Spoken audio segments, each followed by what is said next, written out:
అందరికీ నమస్కారం. ఇప్పుడే అందిన వార్త. హీరోయిన్ సమంతకు విషాదం, కన్నుమూత. ఈ విషయాలన్నీ తెలుసుకునే ముందు వీడియోని పూర్తిగా చూడండి, అప్పుడే మీకు పూర్తిగా అర్థమవుతుంది. అదేవిధంగా చాలామంది సబ్స్క్రైబ్ చేసుకోకుండా వీడియోని చూస్తున్నారు, దయచేసి సబ్స్క్రైబ్ చేసుకోండి. సబ్స్క్రైబ్ చేసుకోవడం వల్ల నేను చేసే ప్రతి వీడియో అప్డేట్ మీకు ముందుగానే నోటిఫికేషన్ రూపంలో వస్తుంది. అదేవిధంగా లైక్ చేయడం మర్చిపోతున్నారు, దయచేసి లైక్ చేయండి. లైక్ చేయడం వల్ల ఇటువంటి ఇంపార్టెంట్ ఇన్ఫర్మేషన్ చాలామందికి రీచ్ చేసిన వాళ్ళు అవుతాం. ఇక లేట్ చేయకుండా వీడియోలోకి వెళ్ళిపోదాం. టాలీవుడ్ హీరోయిన్ సమంత తండ్రి జోసెఫ్ ప్రభు కన్నుమూశారు. ఈ విషయాన్ని తెలియజేస్తూ శామ్ తన ఇన్స్టాగ్రామ్లో స్టోరీని పోస్ట్ చేశారు.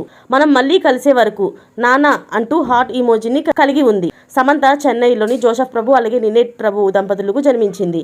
ఆమె తండ్రి తెలుగు, ఆంగ్లంలో ఇండియన్. అయితే సమంత జీవితంలో ఆమె తండ్రి ముఖ్య పాత్రను పోషించారని గతంలో ఎన్నోసార్లు శామ్ చెప్పుకొచ్చింది. ఓవైపు చేతినిండా సినిమాలతో బిజీగా ఉన్నప్పటికీ శామ్ తన తల్లిదండ్రులను కలిసేందుకు ప్రాధాన్యత ఇస్తుండేది.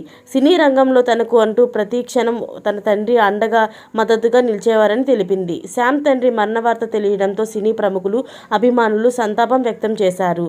అలాగే సమంత కూడా తీవ్ర దుఃఖంలో ఉన్నట్లు తెలుస్తుంది. మరిన్ని లేటెస్ట్ అప్డేట్స్ కోసం ఛానల్ సబ్స్క్రైబ్ చేసుకోండి. Thanks for watching friends.